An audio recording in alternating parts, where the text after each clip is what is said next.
Assalamualaikum warahmatullahi wabarakatuh. Hamdan li rabbil khassana bi Muhammadin wa anqadhana min dhulmatil jahli wad dayajin. Alhamdulillahilladzi hadana bi'abdihi al-mukhtar man da'ana ilayhi bil idzni wa qad nadana labbaika ya man dallana wa hadana. Sallallahu wasallam wa baraka alaihi wa ala alihi. Alhamdulillahilladzi jama'ana fi hadzal majma'. Limpahan puji kehadirat Allah yang maha memiliki alam semesta, maha menerangi permukaan bumi dengan matahari yang miliknya, maha menghiasi malam hari dengan berjuta dan miliar bintang-bintang di langit, sehingga tiadalah kita melewati siang dan malam terkecuali kita diingatkan akan kewibawaan Allah, diingatkan akan kemegahan Allah, diingatkan kepada yang maha menciptakan alam semesta.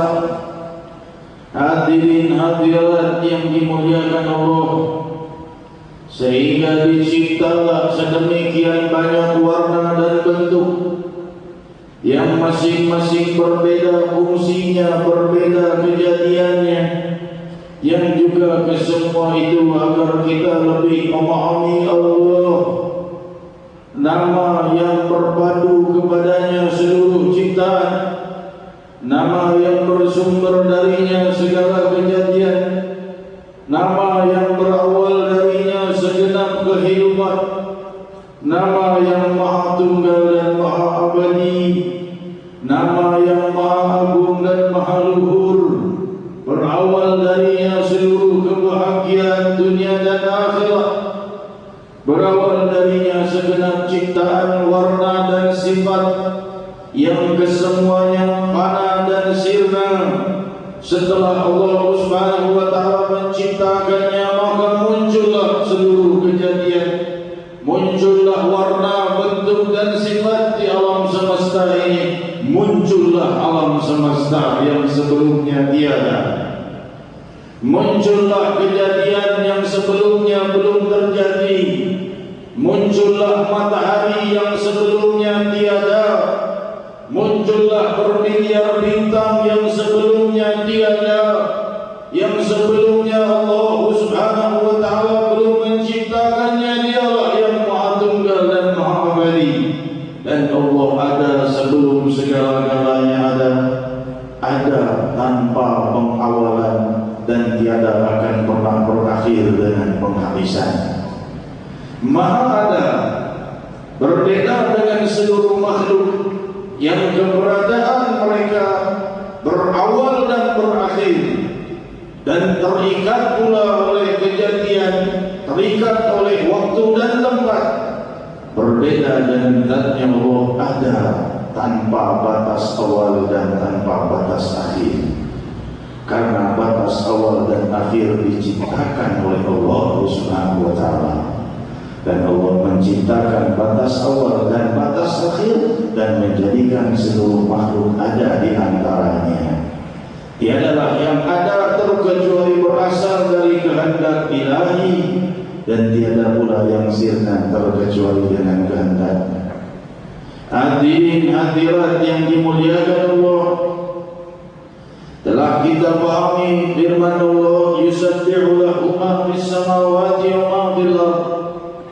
Bertasbih kepada Allah seluruh apa yang ada di langit dan bumi.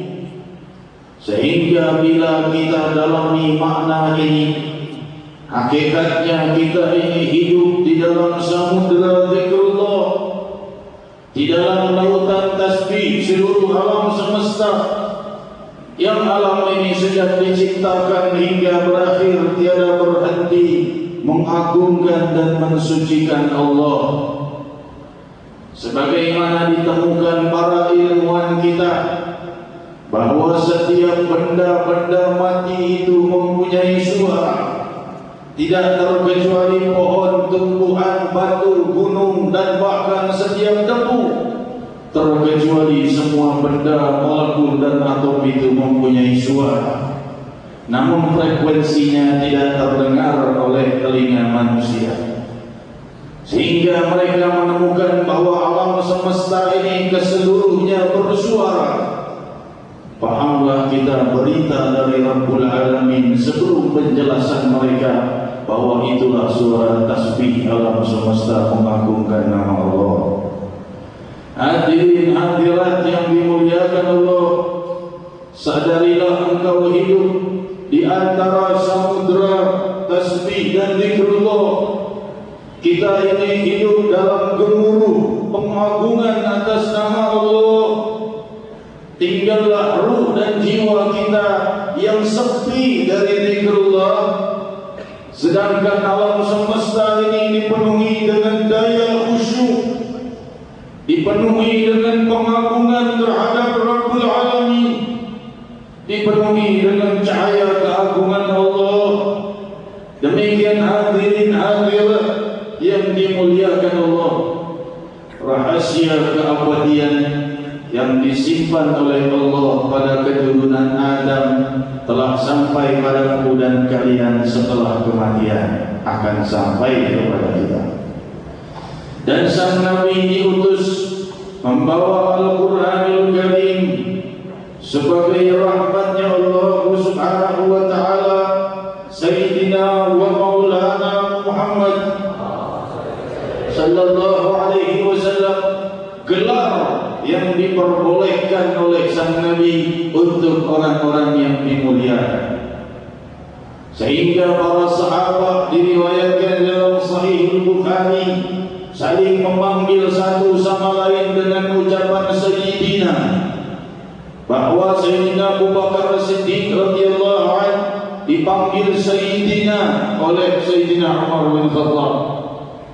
Juga Bilal bin Rabah radhiyallahu anhu, seorang budak Afrika yang dibebaskan, ia pun dikatakan Sayyidina. Demikian diriwayatkan dalam Sahih Bukhari, karena mengikuti pesan sang Nabi sallallahu alaihi wasallam. Tiga orang-orang para budak yang masih dimiliki oleh beberapa kaum muslimin, Rasul berkata, jangan kau katakan pada Tuhan kalian Rabbi, karena salah satu makna Rabb adalah pemilik. Zaman sebelum Islam, orang-orang para budak itu memanggil Tuhannya Rabbi. Kalau sudah dibeli dia oleh Tuhannya, dipanggil Rabbi, pemilikku. Rasul berkata, setelah ini jangan di antara kalian mengucap Rabbi pada Tuhan pemiliknya, tapi ucapkanlah Sayyidi wa Maulai. Al-Hafidh Al-Imam Nawawi dalam kitabnya Syarah Nawawi ala Sahih Muslim menjelaskan bahawa Sayyidi wa Maulai, atau secara jamaknya Sayyidina wa Maulana, diperbolehkan diucapkan oleh seorang budak kepada tuannya, dan dia berkata, seluruh tuan yang ada di muka bumi ini tentunya umat Nabi Muhammad SAW, maka beliau lebih berhak dipanggil Sayyidina wa Maulana Muhammad SAW.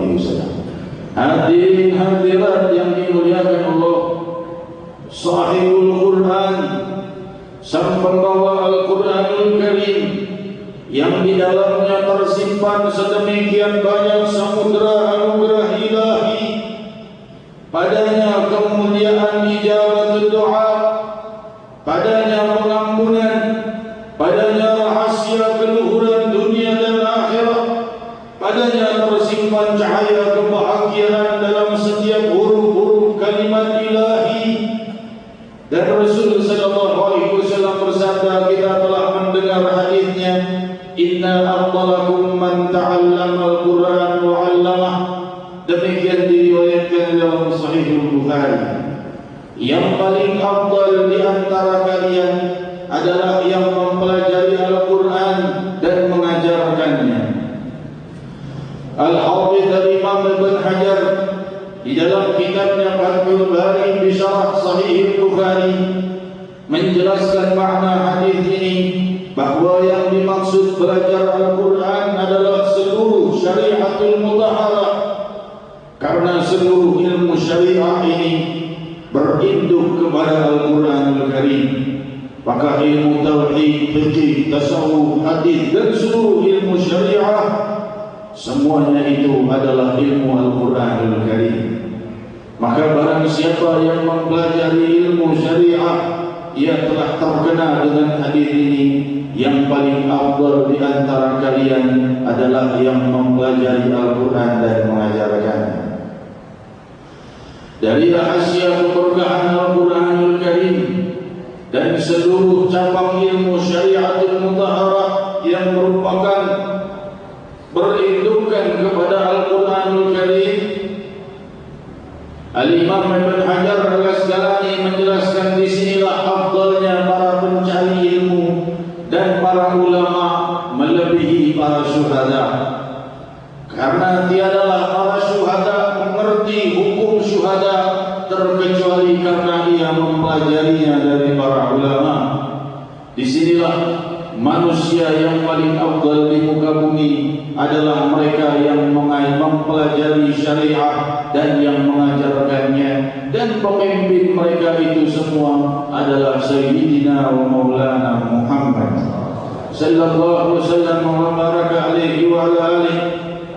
Diriwayatkan dalam Sahih Tirmidzi bahwa Rasul sallallahu alaihi wasallam bersabda, khairun nas wa khairu man yamshi ala wajhi al-ard al-muallimun fa innahum kullama khalqa ad-din jaddadu fa innal muallim idza qala lis-sabi qul bismillahir rahmanir rahim faqalaha kataba Allah lis-sabi bara'ah wa lil-muallim bara'ah wa li abawayhi bara'ah minan nar.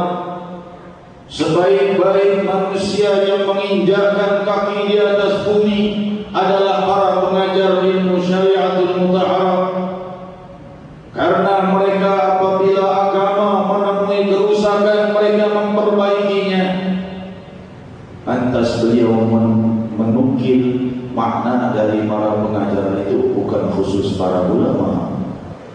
Sehingga saya bersabda, fa innahum idza qala lis-sabi qul bismillahirrahmanirrahim faqalaha.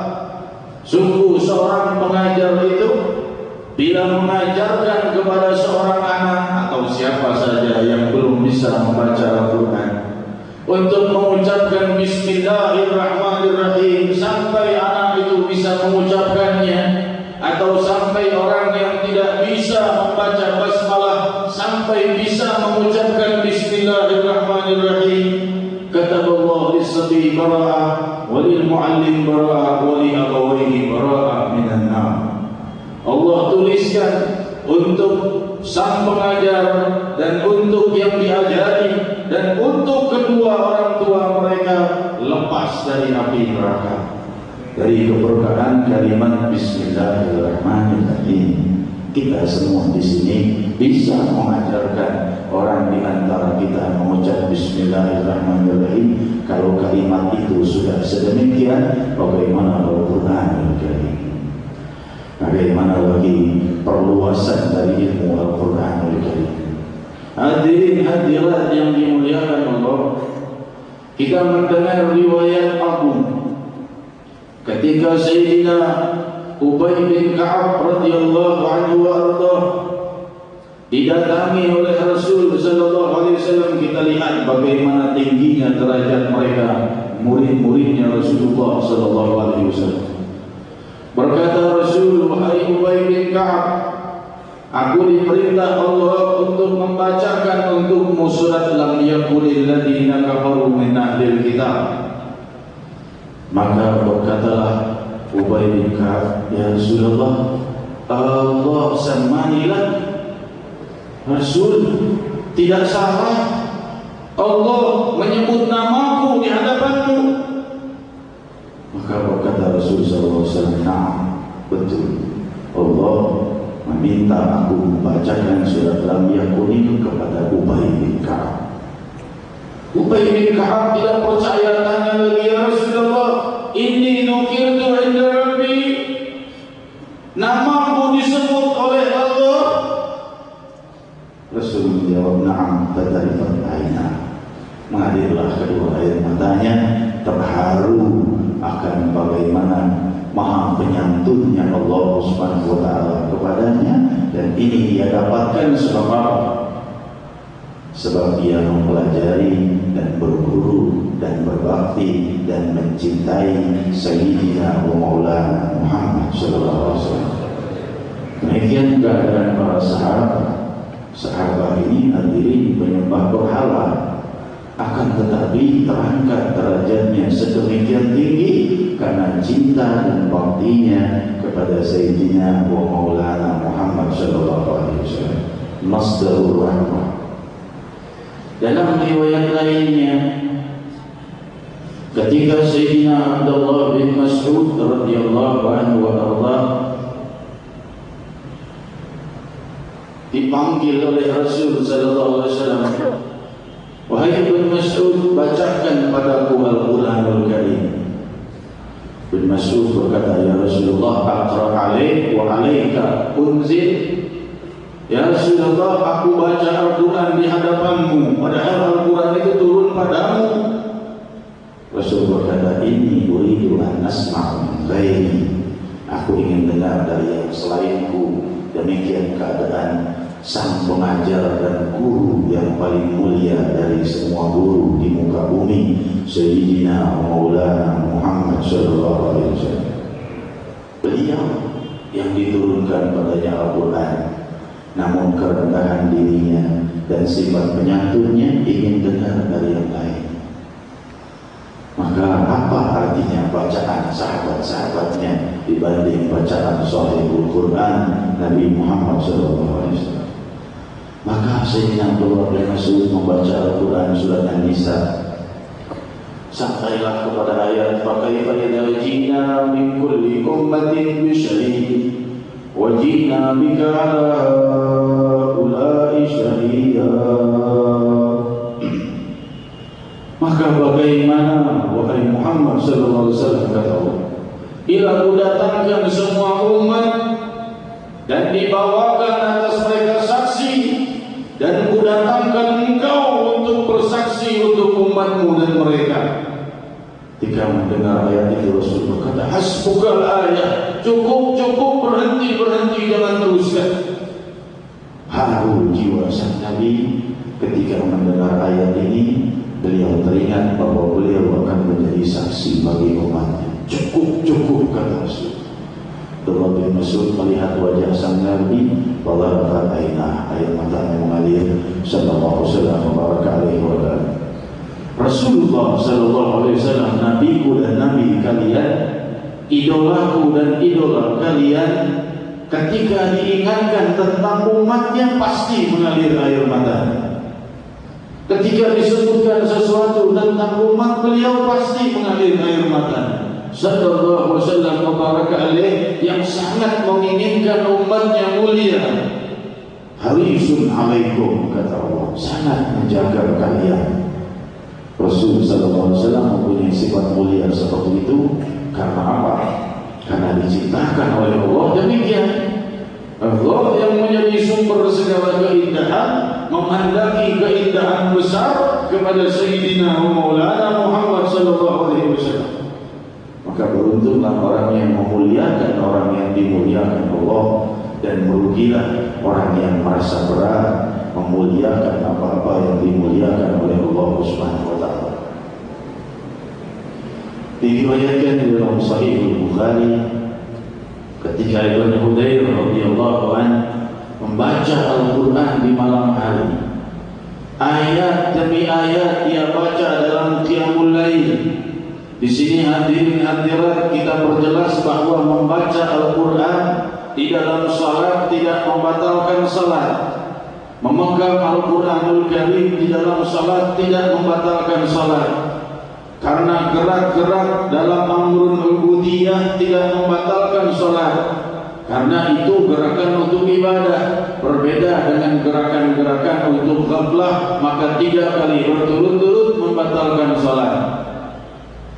Maka Adan Hudayr membaca Al-Quran Al-Karim dengan suara yang diperindah, ayat demi ayat, menikmati kebersamaannya dengan Allah, menikmati indahnya kalimat yang diucapkan oleh yang maha berhak dicintai, yaitu Allah. Inilah kalimat-kalimat terindah sepanjang alam semesta ini ada hingga alam ini berakhir. Inilah kalimat yang diucapkan oleh Zat yang sangat dicintai dan dilindungi oleh seluruh hamba Allah yang saleh. Mereka asyik dan lezat membaca kalimat-kalimat ilahi, maka turunlah kabut dan awan dan suasana berubah menjadi aneh. Maka Ibn Hudayr berhenti. Keesokan harinya dia tanya kepada Rasulullah SAW, ya Rasulullah, semalam aku baca Al-Quran dengan asyik, tenggelam dalam kenikmatannya. Tiba-tiba turun kabut dan awan tebal dan aku bingung sendiri karena keadaan menjadi berubah. Maka Rasul berkata, ya Ibn Hudayr, wahai Ibn Hudayr, 3 kali Rasul berkata, ala tastamir, kenapa tidak kau teruskan?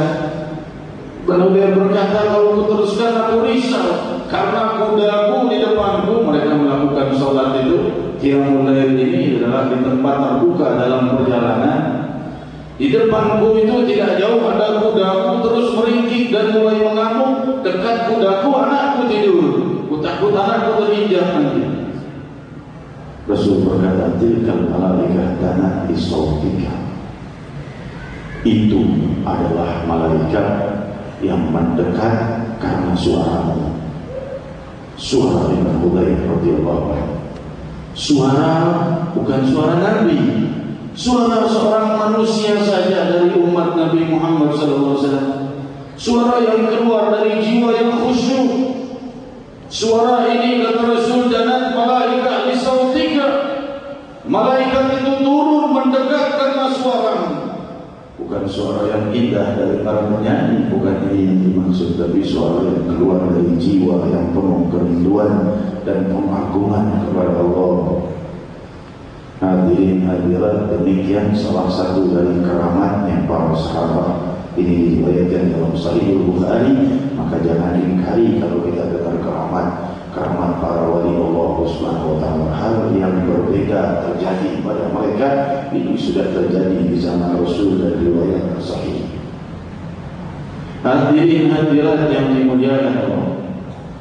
Dalam riwayat lainnya, salah seorang sahabat di malam hari dia tidak membaca Al-Quran terkecuali surat Al-Ikhlas saja. Ulang-ulang surat Al-Ikhlas di salat malam. Bismillahirrahmanirrahim. Qul huwallahu ahad, Allahus samad, lam yalid wa lam yulad wa lam yakul lahu kufuwan ahad. Itu diulang-ulang terus. Esok harinya salah seorang sahabat yang mendengar tanya pada Rasul, ya Rasul tidak pernah ngajari demikian hadirin. Zaman sekarang ini disebut bid'ah sebagian oleh saudara kita. Rasul tidak ngajari kok dibuat-buat Al-Ikhlas berkali-kali. Ketika ditanyakan kepada Rasul, Rasul berkata, walladzi nafsi biyadihi innaha lata'dil thulutsal Qur'an. Demi yang Allah menggenggam diriku berada dalam genggaman kekuasaannya, tidakkah kau tahu surat Al-Ikhlas itu sepertiga Al-Quranul Karim? Demikian hadirin hadirat orang yang memahami makna ketika yang mengucap qul huwallahu ahad, katakanlah dia Allah yang maha tunggal, ahad, maha tunggal melihatku lebih dari semua yang lainnya. Maha tunggal mendengar setiap relung hatiku dan lebih mendengar dari semua yang lainnya. Maha tunggal menciptakanku dan maha tunggal mewafatkanku.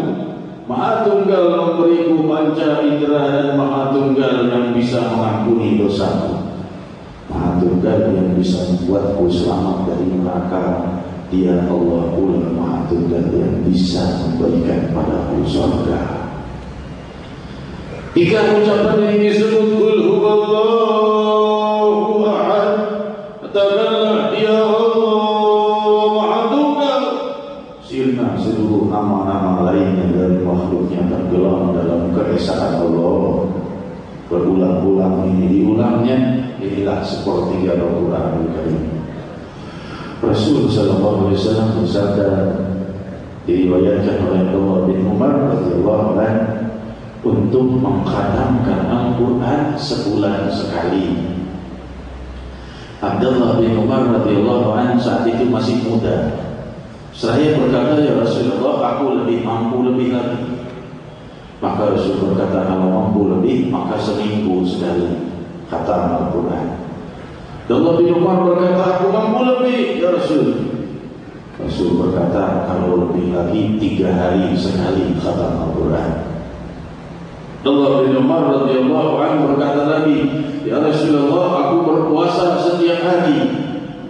Rasul berkata, baiknya kau berpuasa sebulan 3 hari ayamul bid, karena yang puasa 3 hari setiap bulan sama dengan puasa sebulan penuh, karena setiap satu puasa satu amal pahala akan dikalikan 10 kali lipat. Kalau 3 hari berarti 30 hari, tutup sudah 1 bulan penuh. Abdullah bin Umar berkata, ya Rasulullah, aku lebih mampu dari itu. Maka Rasul berkata, boleh tambahkan lagi dan lagi sampai 2 hari tidak puasa, sehari puasa. Abdullah bin Umar berkata, ya Rasulullah, aku mampu lebih dari itu. Rasul berkata, maka puasa Nabi Daud, sehari puasa dan sehari tidak puasa. Ya Rasulullah, aku lebih mampu dari itu. Rasul berkata, tidak ada yang lebih baik dari itu. Maka tidak ada izin untuk berpuasa dahar setiap hari. Ketika meriwayatkan hadis ini, Abdullah bin Umar radhiyallahu anhu berkata, ya laitani gabitu rukhsatan Nabi sallallahu alaihi wasallam. Setelah ku ingat masa kecilku yang selalu meminta lebih dari sang Nabi itu, setelah ku ingat, aduh betapa indahnya kalau aku terima saja sarannya Rasulullah sallallahu alaihi wasallam dari pertama. Tidak usah minta lebih. Rasulullah sudah bilang itu. Karena pendapat, semua memberi pendapat tentunya akan jauh lebih mulia pendapatnya Rasulullah sallallahu alaihi wasallam dari semua pendapat hamba-Nya Allah. Rasul sallallahu alaihi wasallam mengatakan, yang terbaik untukmu, misalnya yang terbaik untukmu puasa Nabi Daud, itu yang paling afdal. Kalau Rasul berkata yang paling baik untukmu 1 bulan 3 hari puasa, itu yang paling afdal. Demikian Ibnu Umar memahami setelah dia lanjut usia, dia laitani gabitu rukhsatan Nabi sallallahu alaihi wasallam. Salah besar aku, kenapa tidak terima rukhsah dari Nabi Muhammad sallallahu alaihi wasallam? Karena bila ia lakukan itu jauh lebih afdal dari semua pendapatnya daripada yang dia perbuat. Karena apa? Karena mengikuti apa-apa yang dicanangkan oleh Nabi Muhammad sallallahu alaihi wasallam lebih afdal dari ibadah yang datang dari pendapatnya. Demikian hadirin hadirat yang dimuliakan Allah, rahasia kemuliaan Al-Quranul Karim ini semakin hari semakin sirna dari kita. Maka hidupkanlah, jadikanlah kita para pejuang yang membangkitkan kembali Al-Quranul Karim dalam diri kita, dalam rumah-rumah kita, pada keluarga kita. Ramaikan rumah kita ini agar selalu terhiasi dengan cahaya Al-Quran. Bagi yang belum mampu membacanya, maka belajarnya itu adalah rahasia keridhaan Allah untuknya. Hadirin hadirat yang dimuliakan Allah, teringat satu riwayat ketika Rasul sallallahu alaihi wasallam didatangi oleh salah seorang wanita Ansar. Dari cintanya kepada Nabi sallallahu alaihi wasallam, wanita itu berkata, ya Rasulullah, wahabtu nafsi ilaik, wahabtu laka nafsi. Aku berikan untukmu diriku, kuhadiahkan untukmu, bukan milikku atau harta, diriku kuberikan untukmu ya Rasulullah. Rasul sallallahu alaihi wasallam terdiam dan tidak menjawab apa yang harus diperbuat pada seorang wanita ini. Ia datang menghadiahkan dirinya. Kita lihat bagaimana akhlak Nabi Muhammad SAW. Rasul tidak berkata pulang ke rumahmu, tidak. Tentunya Rasul diam. Jika Rasul SAW diam, wanita ini kecewa, dia menduduk. Karena kekecewaannya dan kesedihannya tidak Maka berkata salah seorang sahabat, "Ya Rasulullah, zawwini wilayah." Ya Rasulullah, nikahkan aku dengan. Kita lihat bagaimana cinta wanita ini kepada Nabi Muhammad SAW. Maka Rasulullah SAW menikahkan wanita ini. Ditanya pria itu tadi, "Kau punya mahar apa?" Pria itu berkata, "Tidak ada ya Rasulullah, tidak punya mahar." Rasul berkata, "Walau baju besi?"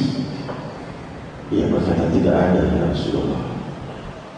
"Walau cuma cincin besi?" Cincin besi, bukan cincin perak, bukan cincin emas, cincin besi. Cincin besi itu harganya berapa? Tidak ada harganya, bisa kita ambil di jalan barangkali. "Ada kau punya cincin besi?" Dari besi saja. Ia berkata, "Tidak ada ya Rasulullah." Sangat-sangat sulit keadaan orang ini. Kita lihat akhlak sang Nabi dalam hal ini, dan kita lihat bagaimana indahnya cinta sang wanita ini kepada Rasul untuk ikut perintah sang Nabi setelah ia memberikan dirinya sepenuhnya kepada sang Nabi. Jangankan dinikahkan dengan pria ini, disuruh bunuh diri pun dia akan lakukan karena dia telah menghadiahkan dirinya untuk sang Nabi.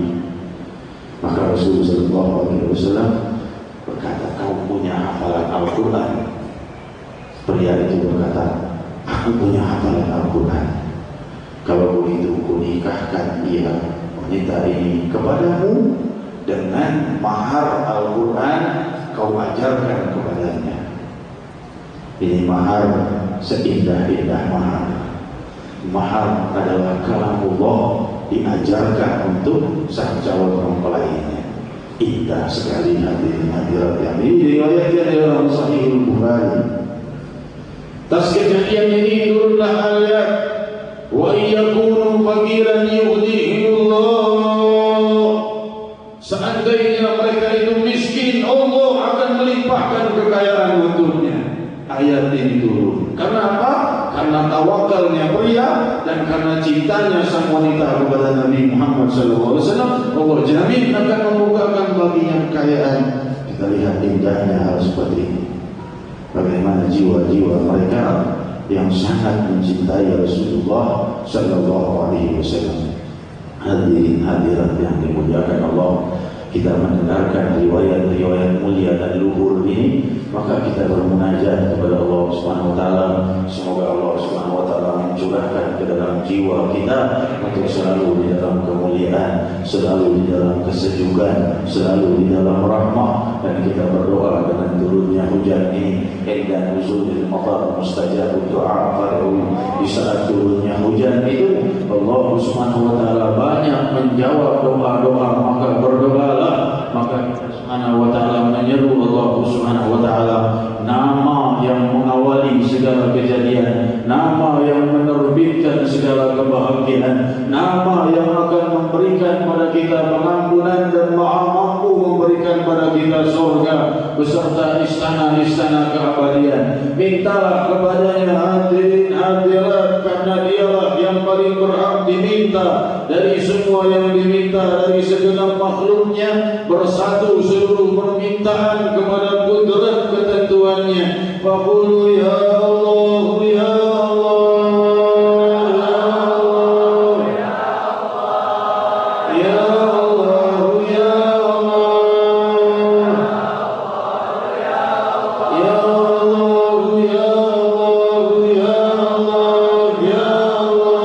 ya Allah, ya Allah.